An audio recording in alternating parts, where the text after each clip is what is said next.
Well, hey, everyone, this is Heidi St. John. Welcome to the Heidi St. John podcast. You guys are in for a treat today because my friend Ryan Bomberger is in the studio with me, and we're going to be talking about race in the United States. We're going to be talking about the death of DEI, or hopefully the soon-to-be death of DEI, abortion, you name it. We're going to be talking about all the cultural hot topics today. You are going to love this conversation. Stick around. I think you're going to be encouraged.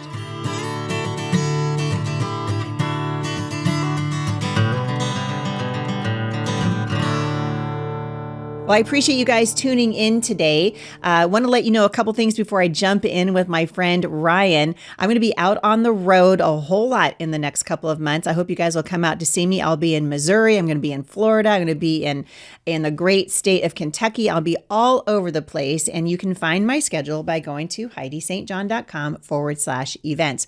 Also, if you want to submit a question or a show idea, the way to do that is to go to HeidiSt.John.com/Mailbox Monday. If you guys can rate this podcast, review it, share it with your friends, make sure that the podcast is on automatic download. We really appreciate it. And visit our sponsors. My show is being sponsored by the Functional Medicine Institute. And you guys know I love those guys. Guys, you can check them out at homeschoolhealth.com. Without further ado, I'm going to introduce Ryan Bomberger to you. I am so excited that he and Bethany are here in the Pacific Northwest. Ryan is an international public speaker, a columnist, an author, an Emmy award-winning creative professional, and the co-founder, along with his beautiful and amazing wife, Bethany, of the Radiance Foundation, which is a life-affirming, faith-filled, factivist nonprofit. For goodness sake, that's a mouthful. Ryan, welcome to the show. It is so great to be here. So good. I'm like happier than a bird with a French fry. I mean, I see you and Bethany in the green room and I'm like, let's go. So good. Come on. Yeah. Thank you for coming out. Yeah, there's something about kindred spirits, something about, God aligning people's hearts together. And we're just excited when we get to be in each other's spaces. I know. So, I think it's true. I'm trying to right before the show starts, I'm like, when did we meet? Because it was love at first sight. I was like, dude, I love these guys. I love their passion. I love your family. I just love everything about you. And I'm so excited that you're here. You have a really amazing story. And I'm excited for you to share it. But I think when I think about you and Bethany, I just think about two people who are leaving it all on the field. Yeah. And you guys are leaving it all on the field. And it's a passion that just bubbles out of you. What is your backstory? Tell me about you. What did you say before? You were like, you're a mix of everything. What did you say? You're like, I'm a mix of everything. I'm white, I'm black, I'm German, I'm Greek, I'm British, Italian. What does my wife say? I'm part hunter-gatherer, whatever. That's a certain company that tells you all the things that you are. The good thing is, and the most important thing, even though I'm a mixture of all these things, is that my identity is firmly rooted in Christ. So I love that I'm a mix of these things, and I think God did that deliberately in a way so that I can actually talk about some of these issues, about race and things like that. Uniquely positioned to do it. Yeah. And I grew up in a family that is a mixture of people. Your typical American family of 15. And this is Pacific Northwest here, but I grew up in Lancaster County, Pennsylvania. Amish country. Yes, Amish country. Yeah, I'm not Amish. You don't seem Amish to me. I'm definitely not That Amish. might be the one that you missed. Yeah, I'm not part Amish. Although you're German. I am German, and actually my grandparents are Mennonite, so that's like Amish light. So I did grow up in that community, but our family definitely stood out because, we're white, black, Native American, Vietnamese, mixture, able, disabled. And with 13 kids, you're not going to be that family that kind of just slips by. Yeah, right. People are like, what's going on? Is that a youth group? You can't even go to Costco with that many. You can't go anywhere when you've got that many kids because people start doing this when you walk by. Right, exactly. Yeah. What's going on there? What is happening? They couldn't figure it out. In fact, there were times we go on vacation and people would actually say, well, are you go youth group? No, we're a family. And that's part of my story, having been loved like crazy by two parents who had no idea what they're getting into. No parents actually ever really know what you're getting into. I'd like to be fair. Right. But they knew that they were called. Actually, my mom knew from a young age that she was called to adopt. And that happened because she was left in a children's home for an entire year's time at the age of 5 and knew that she wanted to be a mom to those who didn't have one because she went an entire year with her parents. Her mom would visit her. Her dad visited her once that entire year. Why was she there? She was there because her parents are separating. Her father drank a lot of alcohol, and there was a lot of emotional abuse toward her mom. And so they were separating. And that's where God took this tragic circumstance and yet brought triumph out of that. Because my mom came out of that at the age of 5, knowing that she wanted to be a mommy to those who didn't have one. And I was the first one that they adopted. In fact, they were at a Mennonite church at the time, and they had almost given up adopting because they were turned down because they already had 3 homemade kids already, or whatever you would call them, but the biological ones. And so they were turned down over and over again. You can't adopt. You already have 3 of your, I hate when people say this, but your own children. Your own, right. And so my mom knew that she was called. My dad felt that same calling with her, because you kind of have to be on the same wavelength to adopt all those kids. But they had almost given up, but they saw this family come into the church, and they saw that they had just adopted, and they adopted, and I'm using this in quotes because we're all one human race, but transracially, and because her heart was to adopt the children that actually were lingering or, who were left behind.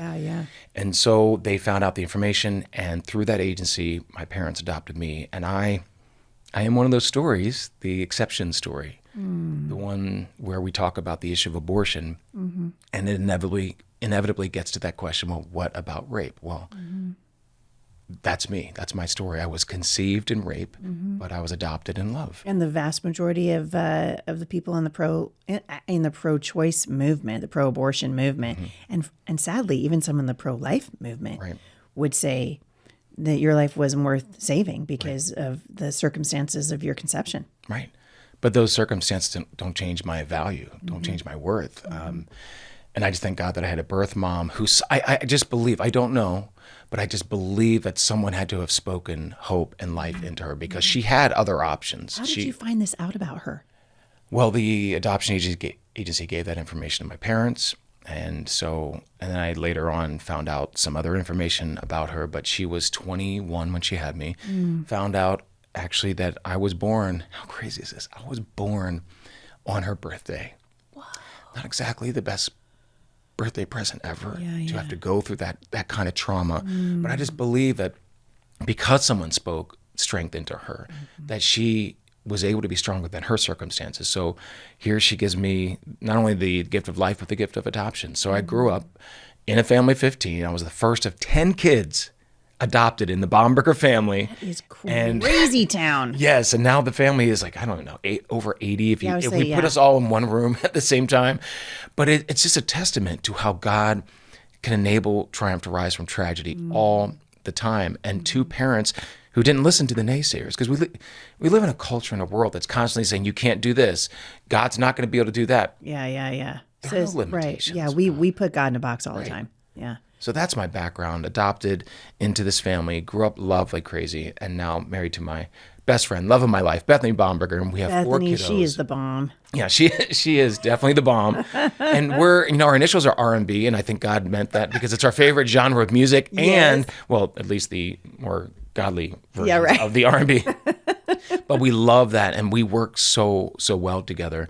But as parents of 4 kids, 2 of whom were also adopted, we have these stories, these God-redeemed stories, and we try to tell them through the work that we do through the Radiance Foundation. Isn't that what God is so good at doing, though? I mean, that's when it's like his fingerprints on everything.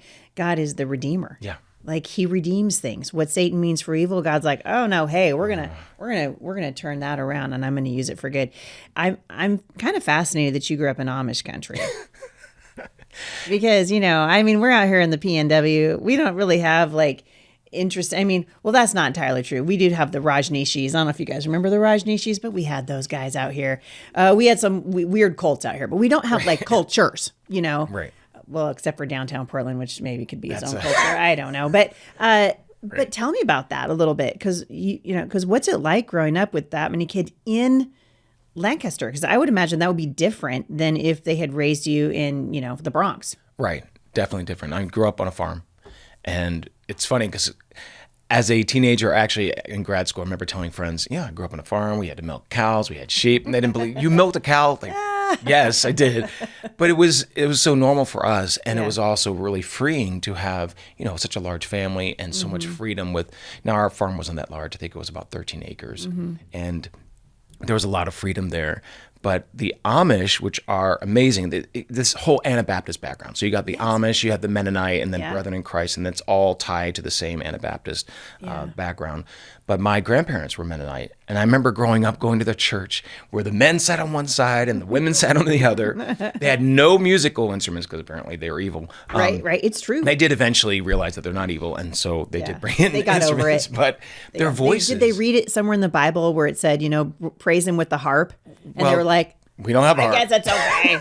I don't know. We don't have any harps, but they did have voices. Oh, and when they would sing a cappella, it was beautiful. Yeah. But I remember that.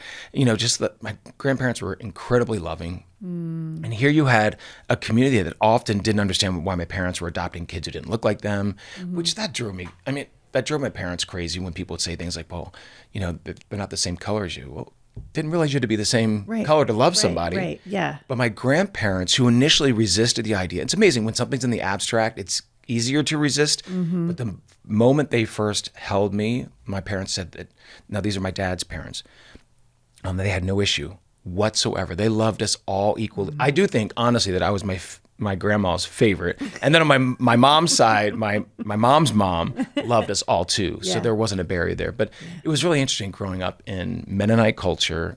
My dad was Mennonite until I was about 2. Really? And then was really seeking more of Jesus. And, the whole Jesus movement had happened in the late 60s and early 70s. And then he just found a non-denominational church.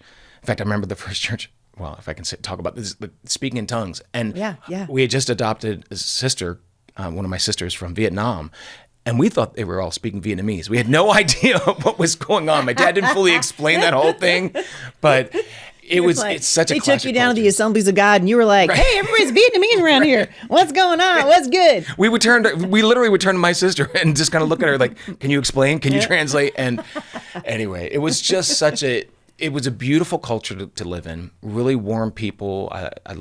We own a store too. Our family owns a store, Bombergers.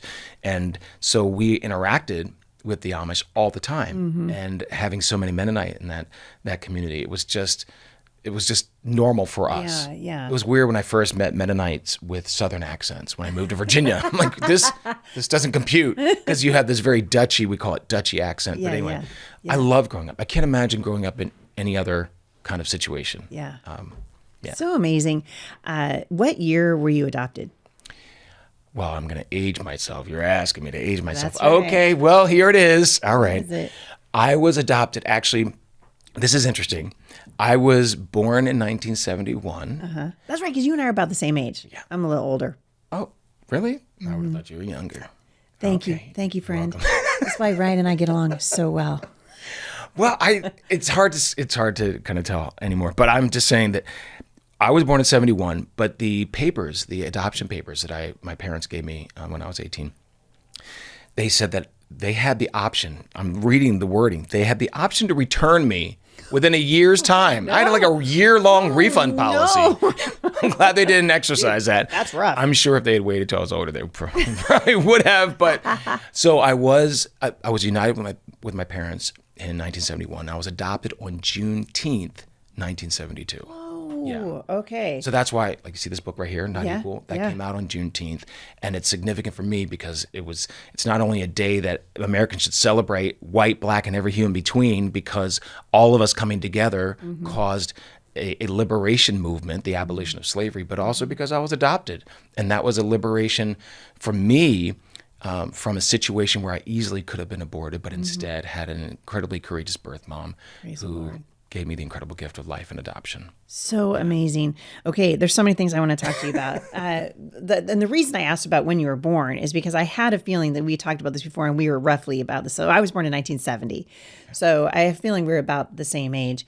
And when I was growing up, and I mean, I'm out here in the Pacific Northwest, kind of not so much anymore, but back then I would say sort of a homogenous culture. You just didn't see very many black people out here. But I went to school. I was at a small Christian school, and there were several kids that went to school with me that were different races, different colors, and I never noticed it. I literally never noticed it until I was in junior high, and someone pointed it out to me. Right. I had to have someone point it out to me that my best friend Wade was black, and I was like, Never thought about that. All I knew is, we grew up together, splashing in mud puddles and letting each other down hard on the teeter-totter. That sucker went like 50 feet up in the air. And Wade's like, I'm up in the air, right? And Wade's on the ground. I'm like, if you get off, I am taking you down. And he's like, no, you won't, because you won't be able to walk. Bam! We had amazing friendship. And I thought to myself, we're growing up, there never seemed to be really racial tension in the Pacific Northwest that I ever was aware of, or if there was, I just wasn't aware of it. We never talked about it. It was kind of a non-issue. Right. I feel like, and I really want to know what you think about this, because you could be like, no, Heidi, you're smoking something, because that's dumb. But I feel like Barack Obama enters the scene, and he ignited the race card in a way that I had never experienced before in my life. And all of a sudden, where there wasn't racial tension that I could feel, out here, we started to feel it. Right. We started to feel it. And I'm wondering if I'm just imagining that or if that actually happened. What do you think? Definitely not imagining it. In fact, this is something nationally. One of the, I write a lot of articles. I write for Town Hall and Christian Post, and I was doing some deep dives into what was America's mindset about race over the past few decades. And you look at the question by Gallup, and the historical trend was that America thought that race and racism, only 3% of Americans thought race or racism was a major issue. In the United States. This is through the 70s, through the 80s, through the 90s, 2000s. What changed? Rodney King incident, you see a spike. And I think it went up to something like 12%. Barack Obama was the next spike. And that went up to 17, 18%. Yep. Why was that? Here you have someone who had all the reasons to actually bring people together. Right. They talked about, he talked about how he was a uniter. Apparently, if you're a particular political party, unite means something radically different. Right. There was that was not unifying. Not at all. No. I mean, the whole, what was it, Henry Gates Jr. or Henry Louis Gates Jr. and the whole beer summit that Barack Obama had. He botched that whole thing. Yeah. Trayvon Martin, he botched that whole thing. If that were my son, the problem was You could Barack feel Obama. the temperature rise. Right. You literally could feel it. Right, but look what his background was in education. Critical race theory was all, that was enmeshed in his DNA, sadly, because he invited it in. And what people didn't know what CRT really was at that time, because it was all this garbage taught in colleges. But that's why he wasn't actually trying to unite. And so it's not some figment of your imagination. It was something that, wait a minute, if the majority of Americans year after year are saying that this is not a major issue, and now all of a sudden you've got Rodney King, you've got Barack Obama, then you have Black Lives Matter. Yep. And then all of a sudden now we're the most racist country on the planet. Like, are you kidding? We're actually the most tolerant. We're the most embracing. Even when a recent USA Today article talked about how America is the most anti-Black it's been in decades. First of all, USA Today should be called USA Yesterday, because they want to keep living like it's 1962 or something. Yeah, right. It's weird. And that's what the left does. But to me, it is a culture of people who want to see themselves as, and this is Marxist, right? You're either the oppressor or you're oppressed. They live with Joy Reid. Did you see she got fired? Did Reid's you out. see it? Reid's out. Ooh, that's too bad. But these people who really live in this constant state of, I'm a victim, I'm a victim, I'm a victim. And if you're not a victim, then you must be the victimizer. Right. It's wild to me. It's so devastating. I guess I'm both. Apparently, I'm both the oppressed and the oppressor, I guess, because I'm half white, half black. Right. So what are you going to do? I don't know. The white half of me is going to have to pay the black half of me reparations. But it's so ridiculous. It is this whole, and it's this mindset that constantly pits people against each other. So there's never any form of forgiveness. There's never any desire for unity or reconciliation. That's what critical race theory, anti-racism, DEI, all of this is constantly pitting us against each other, constantly having us look at, every possible reason to blame somebody for them not liking you or not picking you. And it starts in kindergarten. Yes, it does. They want this garbage, Yes, this whole white supremacy garbage. And sadly, this is what we got just kind of touches of during the Obama administration, and obviously during the most recent Oh my gosh, Biden administration. I mean, it was just elevated. Presidentish Biden. Yeah. Yeah. 4 years of a weekend at Bernie's. I mean, we just lived through it. That was a rough one. That was a really rough one. And that guy too, what a race baiter. Yes. I mean, these people, I'm embarrassed. I mean, we just have lived through, I think, some of the worst years in terms of leadership and this crisis that we have in leadership. Right. And I mean, you mentioned Black Lives Matter, and it was shocking to me to see how many Christians fell for it. Oh. To see how many people had to, because we want a virtue signal and we're going to turn our little avatars, black because Black Lives Matter. Well, if anybody with a half a brain in their head and looking a little closely could see this was a Marxist organization, they don't really care about Black lives. They don't care about the Black unborn. They don't care about Black police officers. They don't care about Black conservatives. They don't care about you, Ryan, unless you are going to be talking about what they want you to talk about. And if you don't, then they don't care about you. So it never was about Black lives. And I think Patrisse Cullors, admitted these guys are trained Marxists. Yes. And the damage that they did. Oh, yeah. I mean, it's going to take a generation to undo it. Right. And it was a fraud that the church never admitted when the fraud has been revealed. I mean, you got 60 million plus that can't be accounted for. Patrisse Cullors owns multiple homes, by the way, in majority white neighborhoods. So apparently white people aren't that bad. Well, apparently not, because she didn't mind buying herself a mansion in a white neighborhood. BLM, buy large mansions. That's actually what it stands for. And yet the fraud, you had people like Pastor Matt Chandler talking about, the movement was hijacked by some radicals. No, it wasn't hijacked. It was created. That's exactly by these radicals. 100%. It wasn't hijacked. And so you had the church capitulating. And why is even that? Matt Chandler, who I've had mad respect for in the past, right? I mean, I don't know what's going on with them more recently. Wheaton, that'll do it. Ooh. Yeah. We could do a whole podcast on that. We just saw, there was a whole thing on Twitter, just last week. Those guys are cowards. Yeah. I'm sorry. They are. A bunch of cowards over at Wheaton. The founders of Wheaton rolling in their graves. I mean, if there was such a thing, they would be rolling in their graves. Yeah. But it was interesting to me to see Matt Chandler, really all he was doing was virtue signaling. Yes. And we have felt like that's what we need to do. Right. And somewhere in the conversation, the truth was lost. And so if you're a white person, you don't even feel like you can talk about it because that automatically makes you racist. Exactly. Fake guilt never solved real world problems. So, and unfortunately, a lot of pastors in the Christian church didn't get that memo. No. Instead, bowing to them. We have the answer. The word, Acts 17:26.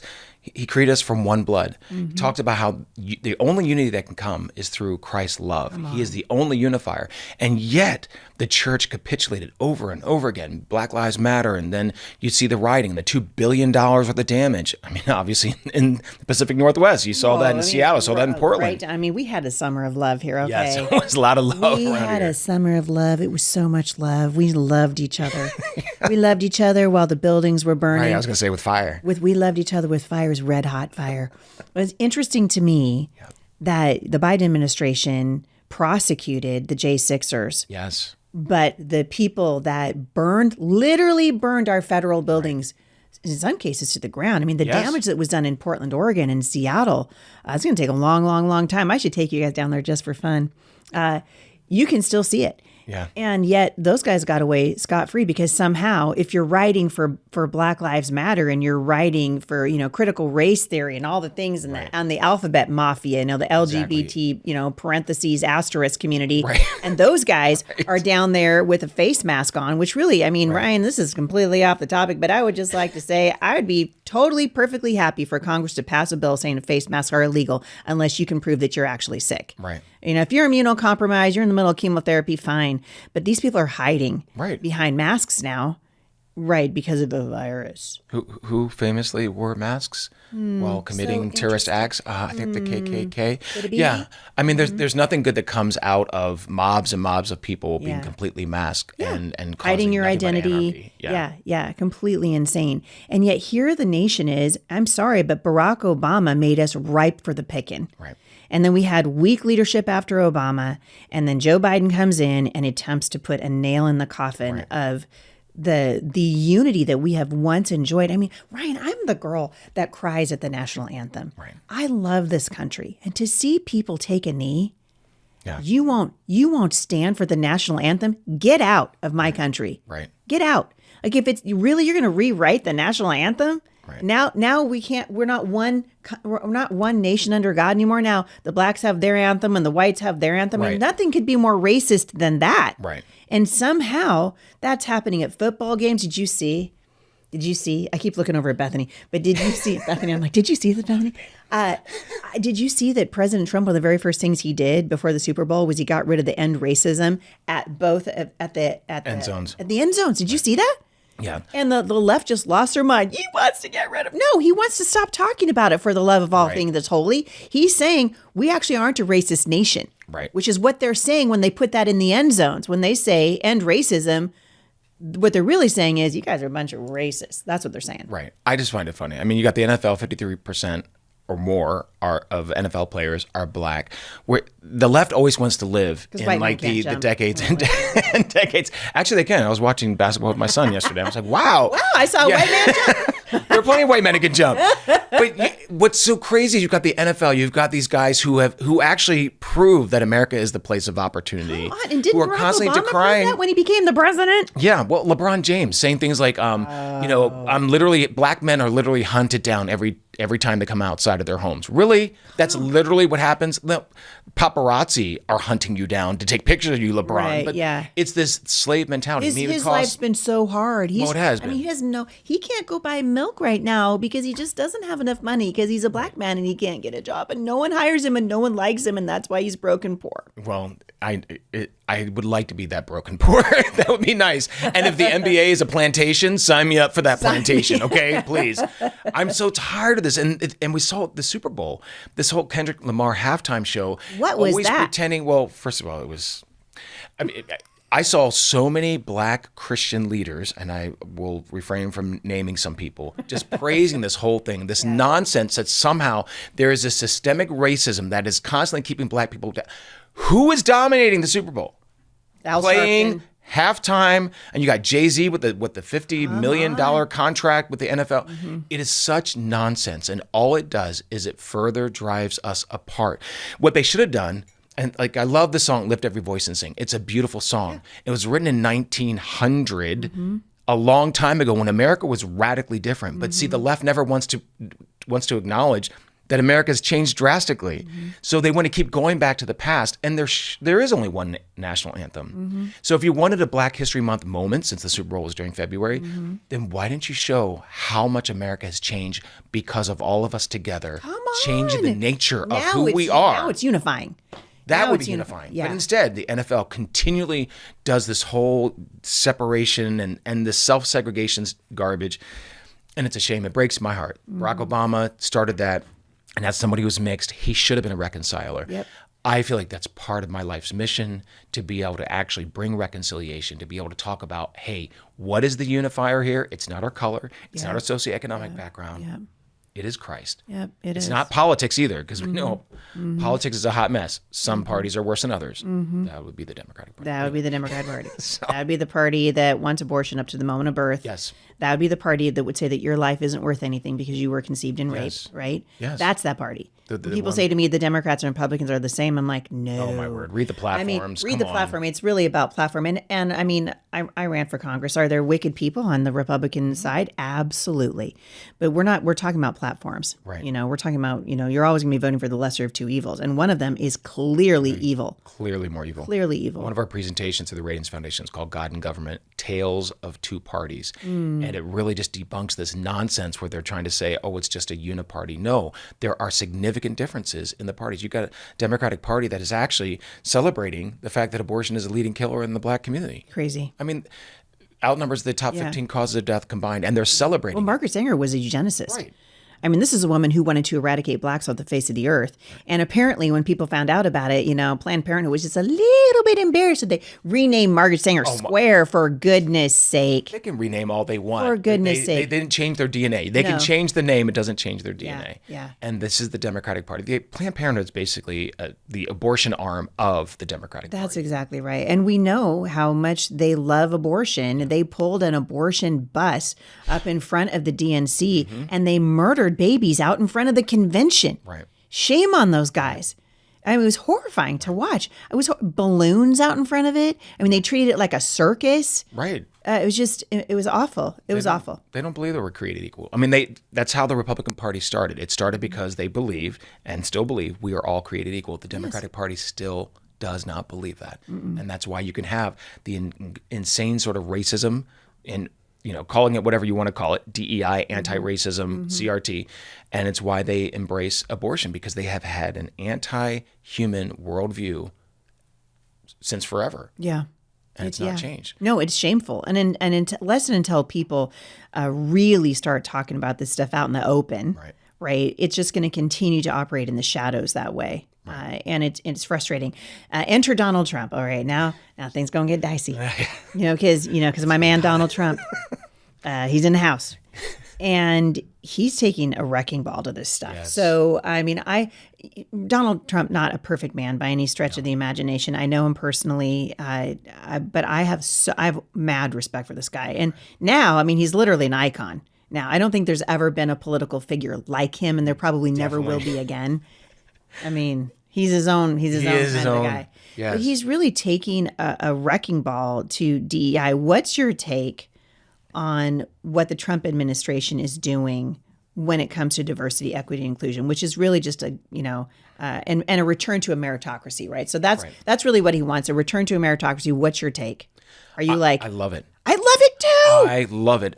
I mean, we've gone from Martin Luther King Jr.'s, not the content of your character, not the color of your skin. I have a dream. Yeah. And it's been flipped. So the left doesn't care that you have any character whatsoever. The only thing they seem to care about is your color. So yeah, you have these DEI, affirmative action, whatever you want to call it, that is happening on college campuses and corporations, these affinity groups. In fact, I actually was speaking as I guess in a consulting sort of way to a $1 billion Christian-owned company in Texas who was trying not to go the whole route of DEI, but the Christian executive board didn't know how they should approach things because they felt the pressure to do the same sort of secular DEI. And I was telling them these affinity groups and these DEI approaches actually increase resentment and bitterness and separation in the workplace. And it also takes you into places that you're not prepared to respond to. Mm-hmm. So when people start opening up about traumatic experiences in their past, I'm like, we build widgets. I mean, we make tires. This is not our wheel well, I guess. This is not our thing. Yeah. And so they're inviting all of this sort of trauma that's unrelated to the work experience. Mm-hmm.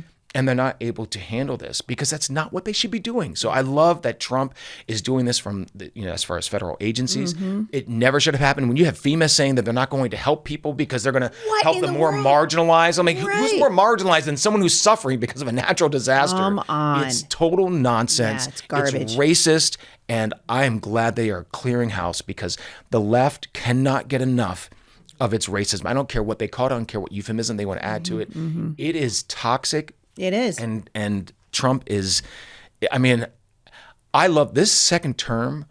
I was afraid I'm here for it. I thought, is he going to be who he truly is? I mean, I'm not sure who he truly is. His policies the first term were amazing. As a person, we all need Jesus. Mm-hmm. He needs Jesus. He does. But the second term, the policies, the EOs, and the direction of his federal agencies, it is great for America because we are an America of every hue and every background. And I'm sick and tired of people trying to tell me, especially, that I'm constantly a victim. You alluded to that earlier. I'm not a victim. I'm a victor. Yeah. I will never accept that label of victim. And yet so many people are doing that, and they're clearing that mess out. It's so awesome. I'm watching, you were talking about this company you work with in Texas, and you say, you guys, we're making widgets or we're doing tires or whatever.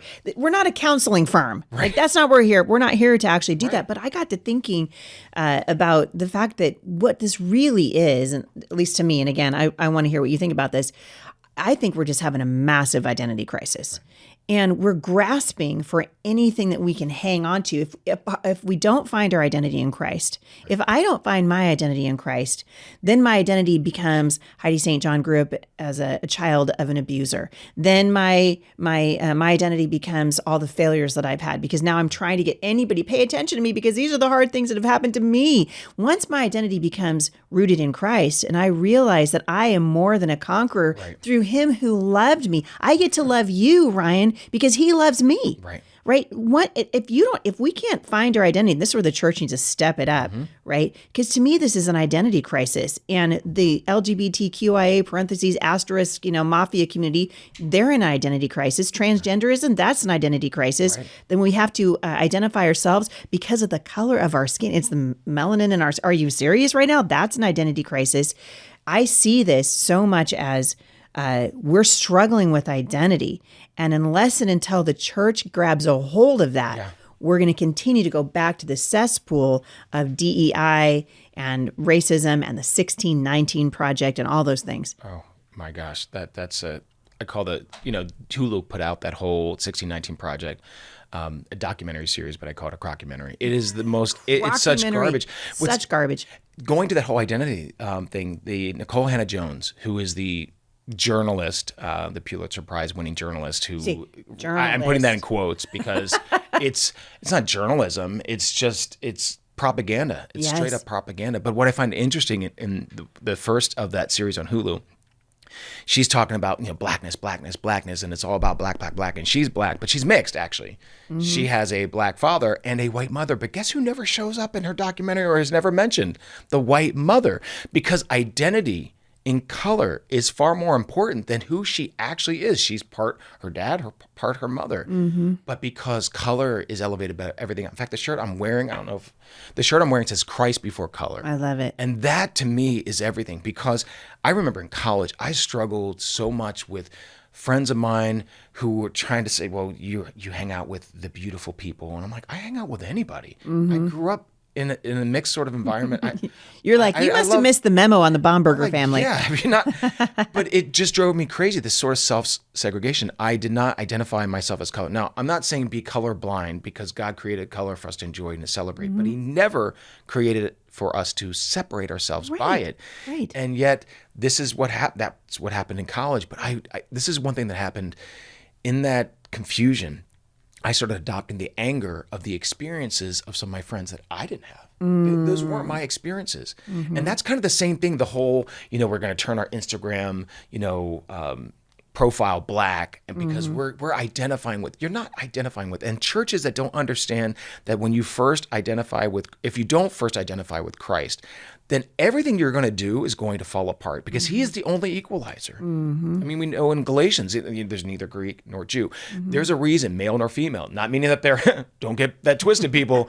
There are male and female, but saying that he is the equalizer because he unites us, his spirit unites us. And when churches miss out on that, they miss out on actual reconciliation. Yeah.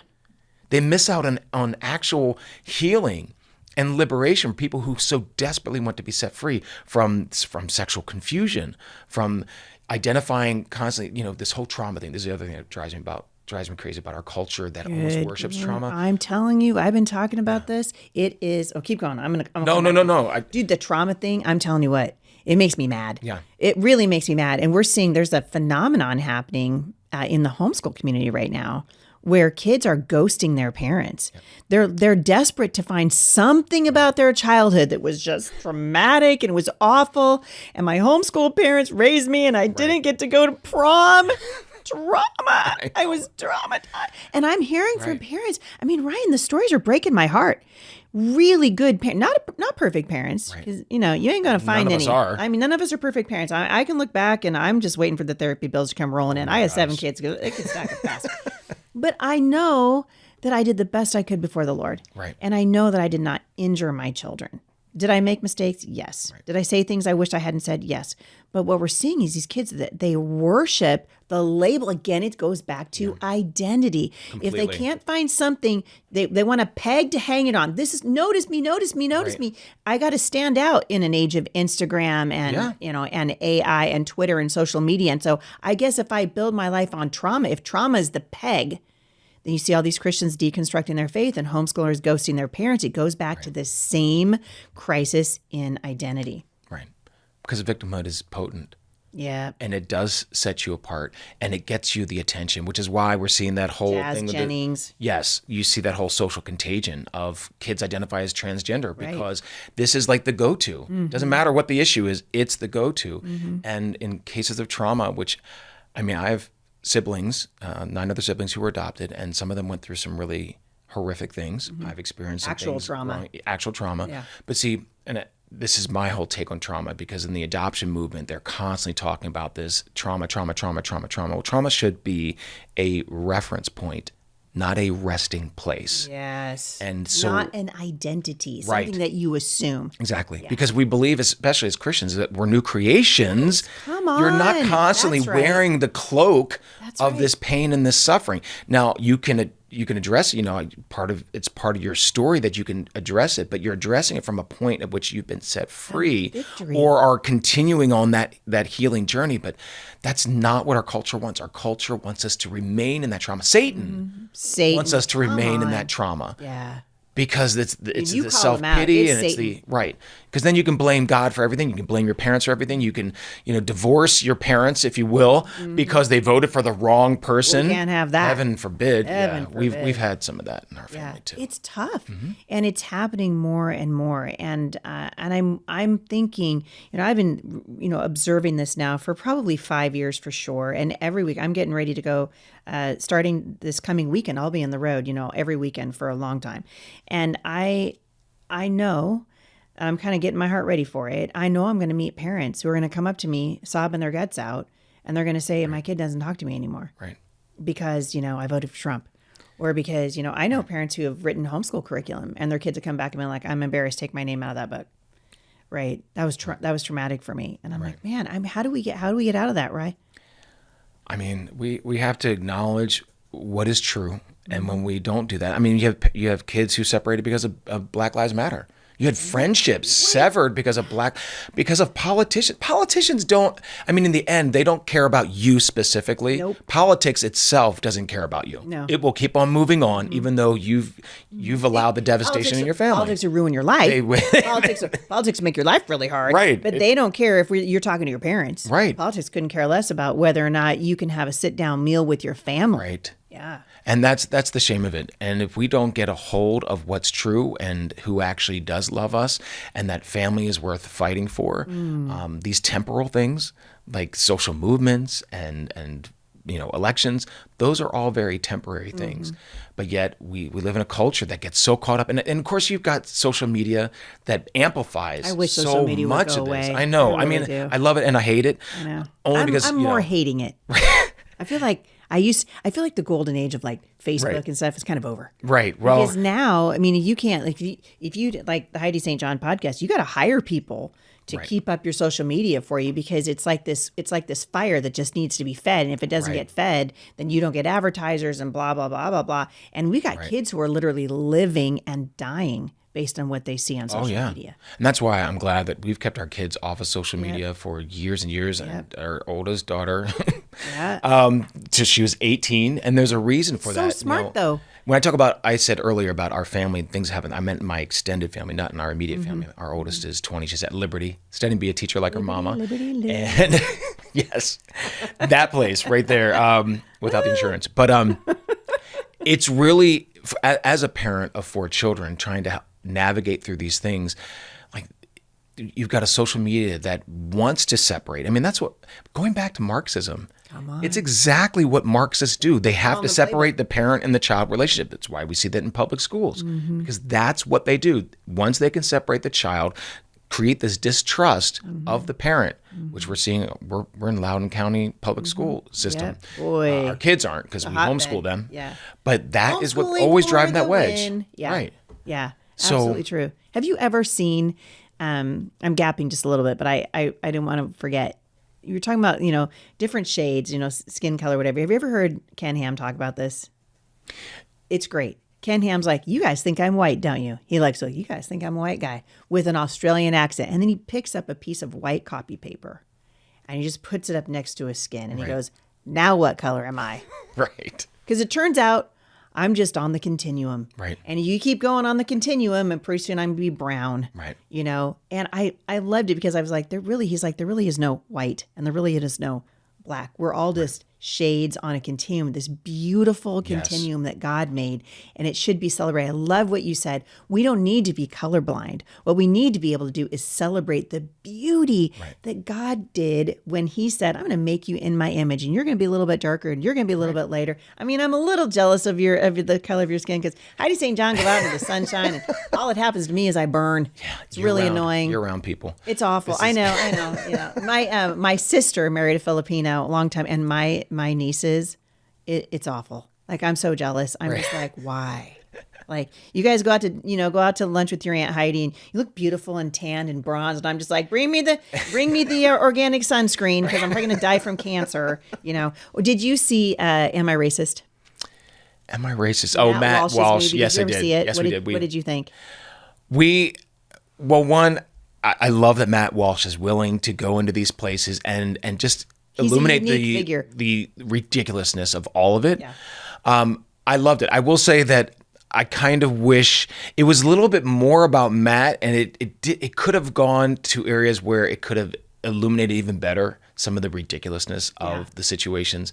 But I love the fact that he's going in and just revealing how sick and twisted a lot of this is, to the point where people are so afraid that they're seeing something going on in that one classroom sort of setting. And they're so afraid to actually speak up, because heaven forbid I am so tired of hearing people say, well, I'm white. They say this to me. Yeah. You can say things that I can't. Like, why is that? Why? I think of Frederick Douglass on his, famous abolitionist, Frederick Douglass, who was also mixed, also, by the way, conceived and raped. I did not know that. The slogan to his North Star paper said, right is of no sex, truth is of no color, God is the father of us all, we are all brethren. It's a long slogan, but I love that. Right is of no sex. So don't let somebody gender shame you into silence. Truth is of no color. So for people to say, I can't speak to that because I'm not the right color, that would be like Harriet Beecher Stowe, who wrote Uncle Tom's Cabin. She was a white woman. What did she know about slavery? She didn't experience it, but yet that was pivotal in helping to turn around the public sentiment about slavery. Thank God that a white woman spoke about the evils of slavery. Yeah. So people get this thing about, I can't say things because I'm the wrong color. That is the same spirit that says that men can't speak to the issue of abortion because men don't have a uterus. Oh, yeah. Well, it kind of, and it ignores the fact that it took a sperm to make the baby. Yeah, but they don't. Like, we had a sperm and we had an egg. It's basic science, but we don't even know what a woman is. So I suppose I can see why we're confused. Yeah, basic science is not their thing. As we also saw in What is a Woman with Matt Walsh, too. Fascinating. That science is not their thing. I loved it when he went to Africa. Is not their thing. That was my favorite thing. And they're like, this is so ridiculous. Like, you're so stupid. He's like, no, really. I mean, what is women? They're like, really? Yeah.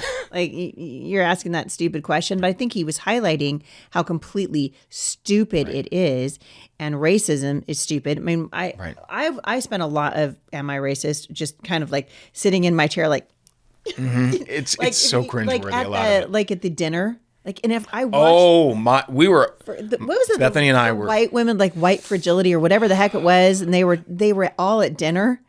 They were straight up racist. That's why would you subject yourself to that kind of? But this is where we've come in our culture, that you will demean yourself because someone on the other side is saying these insanely racist things, but you won't actually say that's straight up racism.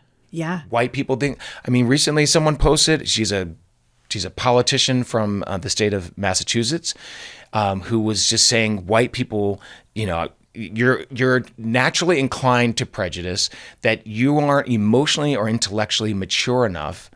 What was her name? Trinae McGee or something like that? I'll call her out. I don't even care. It was such nonsense. I'm like, do you know that my wife is the mother of 4 mixed kids, brown kids? She's inclined to prejudice. She's not socially or emotionally mature enough.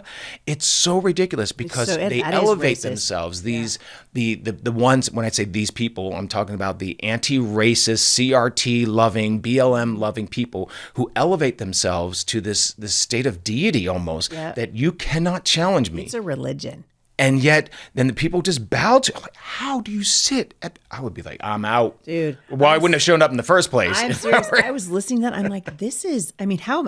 I don't know if you've had the opportunity, but the Daily Wire just released the behind the scenes, so you can see how he got into those situations, and the lengths to which they had to go to get Matt to like serve at that dinner and all. And you know, because the people that were there working the lighting and stuff, the people that were in the kitchen, they were all on Matt's team. So they basically infiltrated this dinner. And I'm sitting there going, these are the real racists. Right. Like, will the real racists please stand up? It's those guys, right? Exactly. It's kind of horrifying to watch.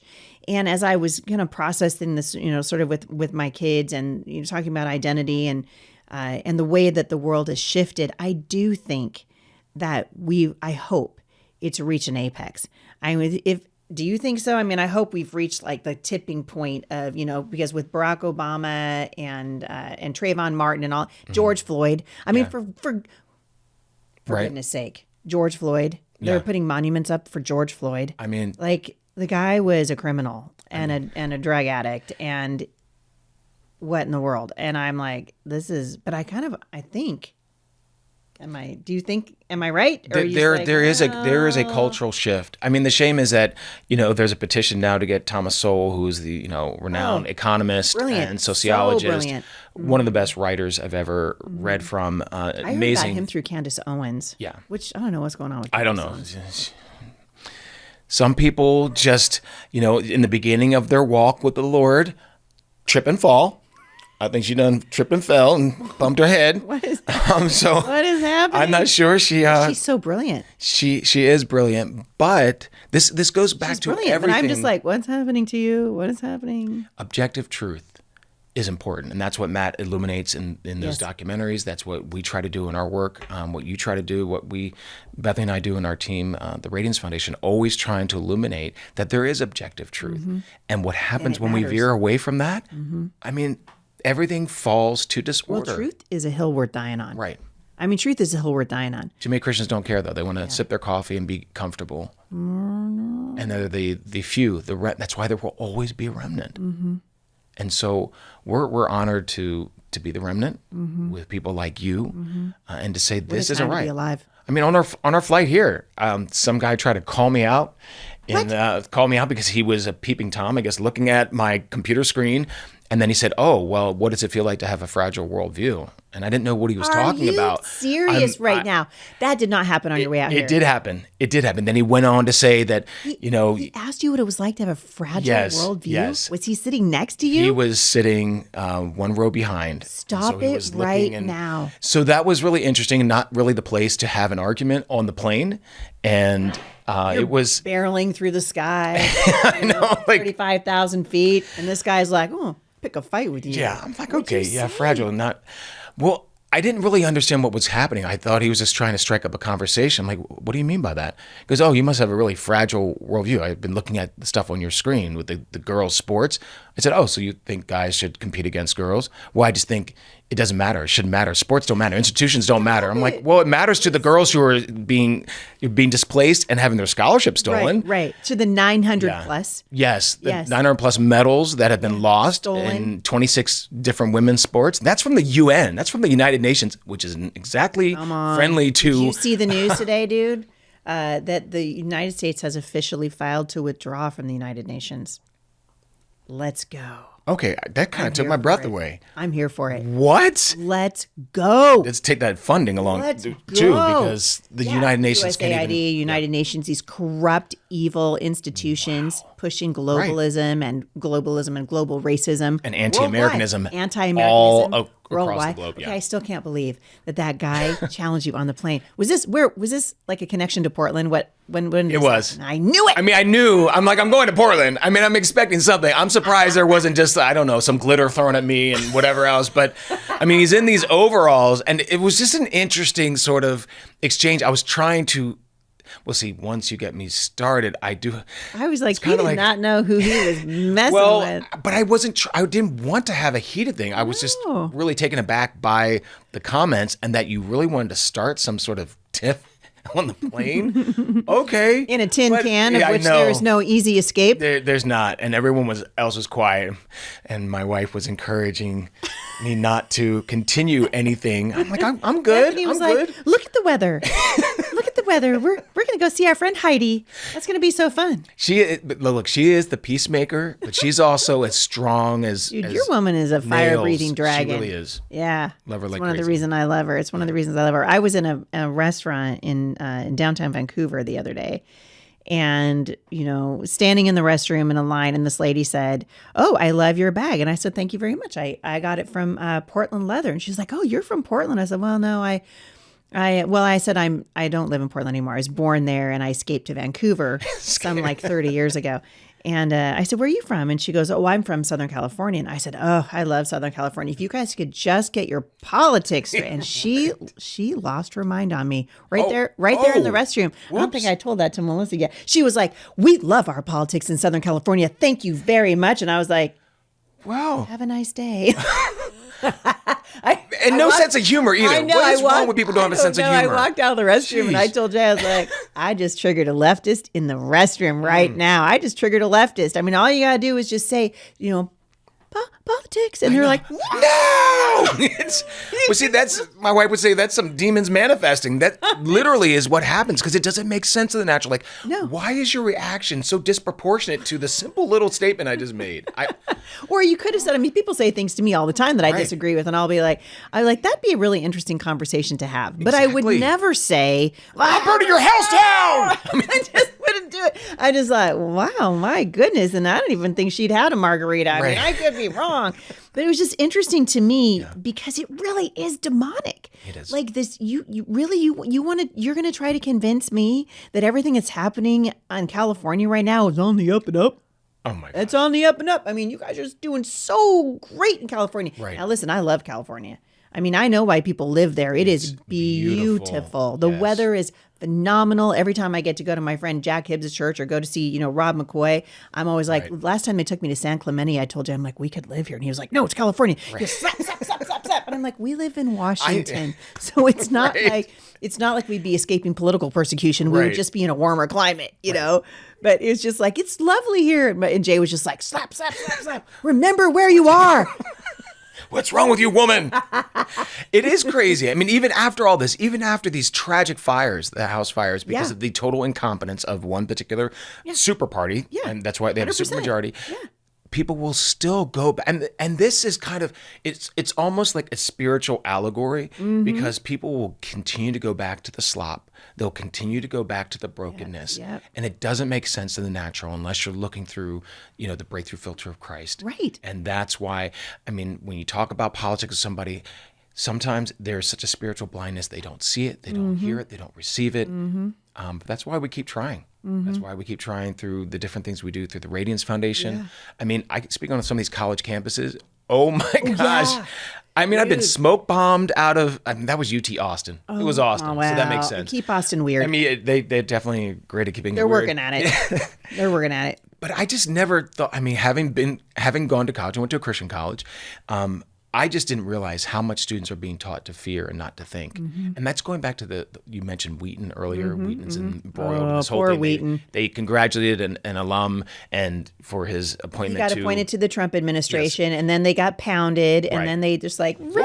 We didn't mean it. We Run didn't mean it. away. Yeah, we're not actually proud of Right. you. We're real bad. That was bad. But yeah. this is a school that has fully embraced critical race theory. They have substituted all this secular ideology, broken ideology for scripture.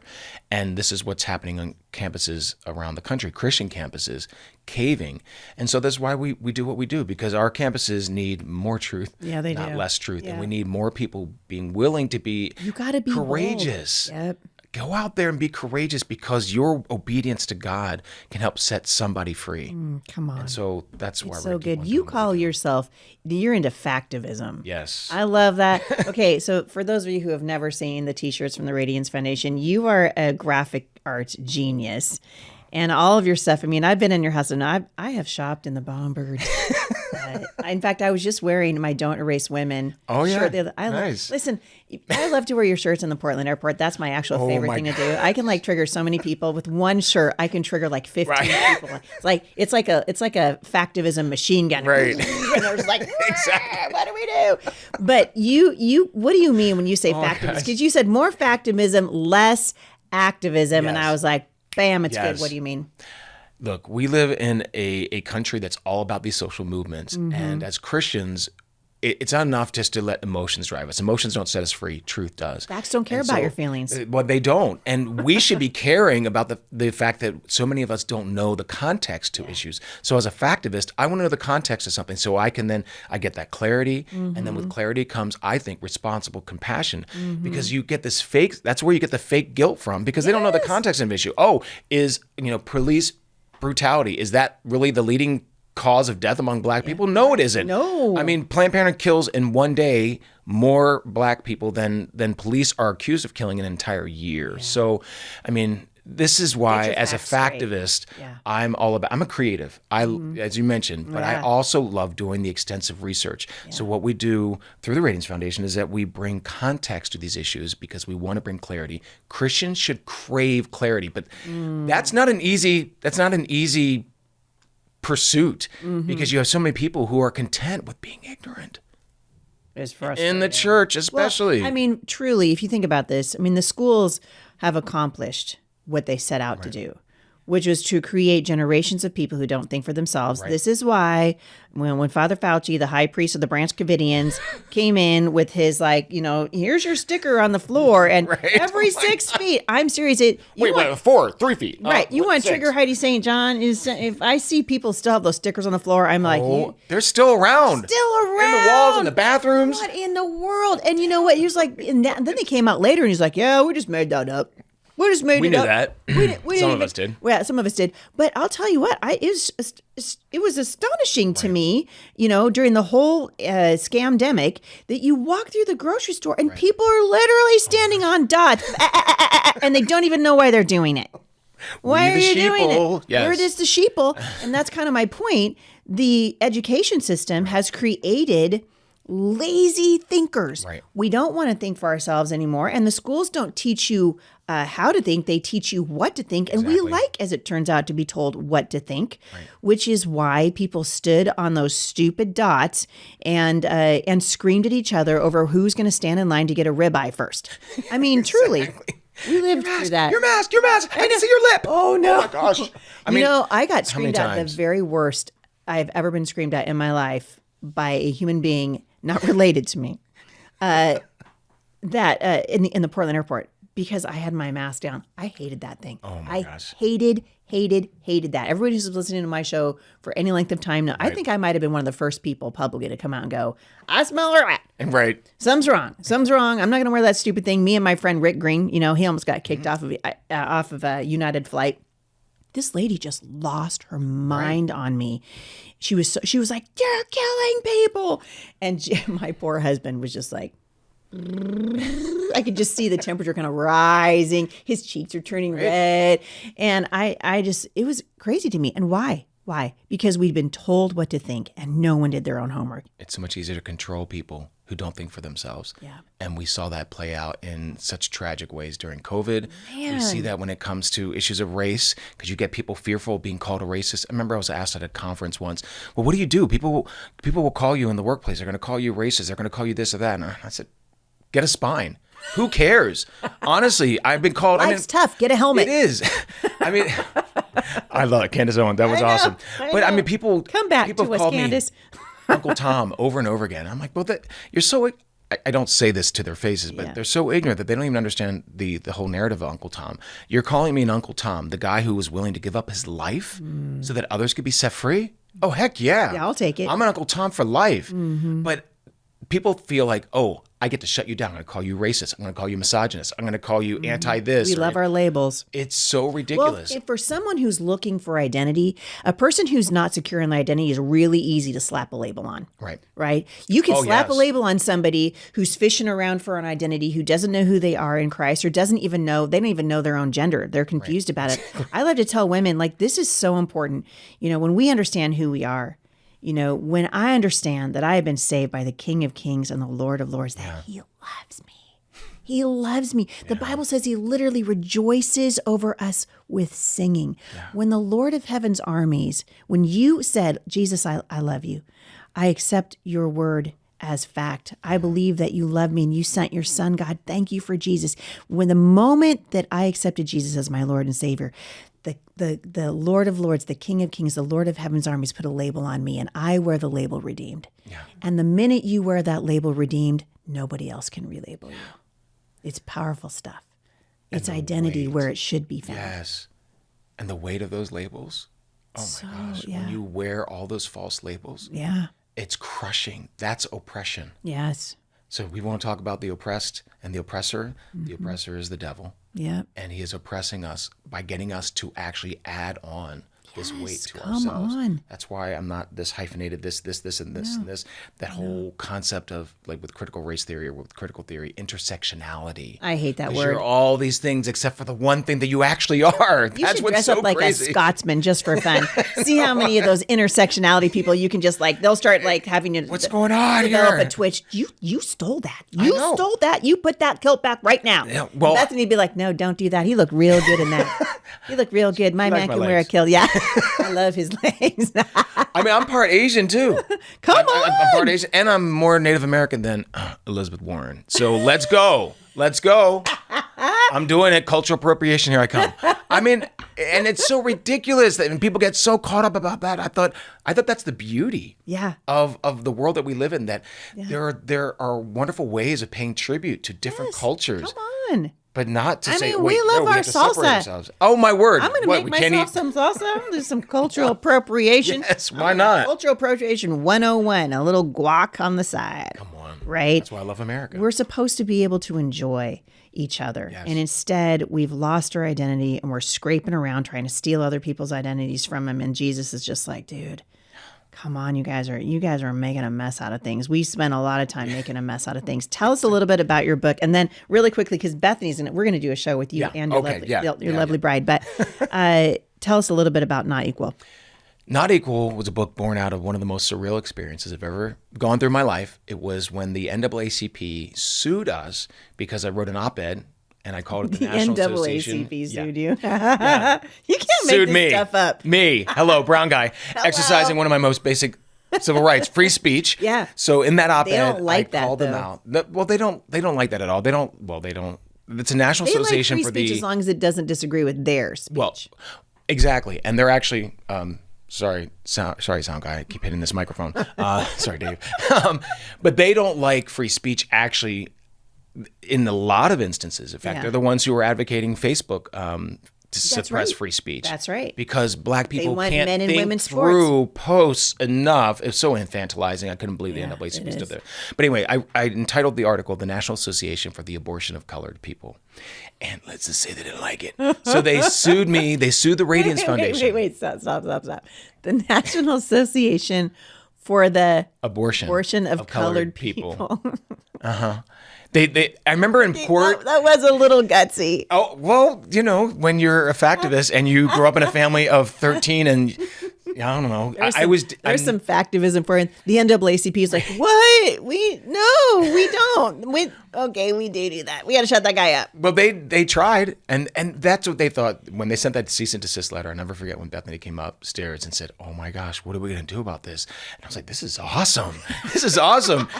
And Brian's never waste an opportunity. This is great PR. Right. Well, at the time, I had just maybe it was a couple months prior, met someone at Alliance Defending Freedom who was one of their senior counsels. And he said, I did a presentation at Family Research Council. It's the first sort of multimedia keynote I've ever done for a pro-life organization.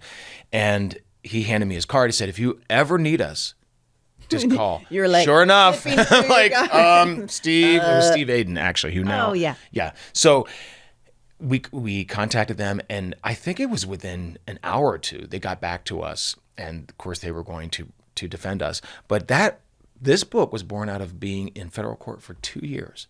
2 years over what is clearly free speech. Not only was it free speech, it was honest speech. We were using their own documentation to talk about how radically pro-abortion they were. Yeah. And they are. And they're actually even more pro-abortion now. But in court, they kept lying, saying that they were neutral on the issue. I'm like, how are you neutral on the issue when your president at the time, which Ben Jealous at the time, was doing $1,000 a plate dinner fundraiser for Planned Parenthood in Georgia? That sounds neutral. I'm like, that's not neutral. That sounds neutral to me. But we lost at the first federal court level, who the judge was a lifetime member of the NAACP. In fact, part of what we were being sued for was trademark infringement, dilution, and confusion. We were confusing the public as to what NAACP stood for, which was hilarious to me because in court, the judge, who was a lifetime member of the NAACP, didn't recuse himself, kept calling them the NCAA. The whole way through the trial, I'm like, you need to be here. It was the most insane, surreal. You can't make this stuff up. No, not at all. And Bethany and I, honestly, we had prayer warriors. We had a board that stood by us. We had next to no money. I don't remember what the exact number was, but I think they were trying to sue us for over $800,000. Did we have $800 to our name at the time? Right. But God showed up at we had to appeal it to the Fourth Circuit Court of Appeals. It's in Richmond. And they unanimously ruled in our favor. I was kind of hoping secretly that it would go to the Supreme Court. But that's what this book was born out of, that the civil rights industry has been hijacked by those on the left who actually don't believe that we're created equal. Al Sharpton, who's just like these race baiting. I ain't got nothing nice to say about these people. Jesse Jackson. And a whole new generation now. Black Lives Matter, right. And they won't go away because Booker T. Washington talked about that. Exactly, they're making money, dude. That is what it is. Yes, they would sell people out to make money and to keep division going in this country. I mean, in just a little bit, we're going to be talking about abortion with Bethany. And there's a lot of stuff to say about even the pro-life movement. We better keep our head screwed on straight. Yes. We got to keep our head screwed on straight and remember why we're doing what we're doing, and make sure that whatever we're doing is pointing people back to the ultimate reconciler. Right. And that's Jesus. Amen. That's Jesus, and that is who we serve, and that is what we have in common. Ryan Bomberger, you are a national treasure. I mean it with my whole heart. I love you guys. I'm so excited that you're here. I can hardly stand it. Stoked to be here. I can hardly stand it. It's so great. If people want to find you, where can they find you online? They can find us at radiance.life. That's RADIANCE.life. And we're still on social media until they completely kick us off. So, but check us out, radiance.life. You'll see all the content that we create, the videos, the op-eds, the graphics. We're just passionate about creating stuff that's fearless, factual, and freeing. I love it. Yeah. Thank you, Ryan, for coming on the show. It's just been a blast. Thanks.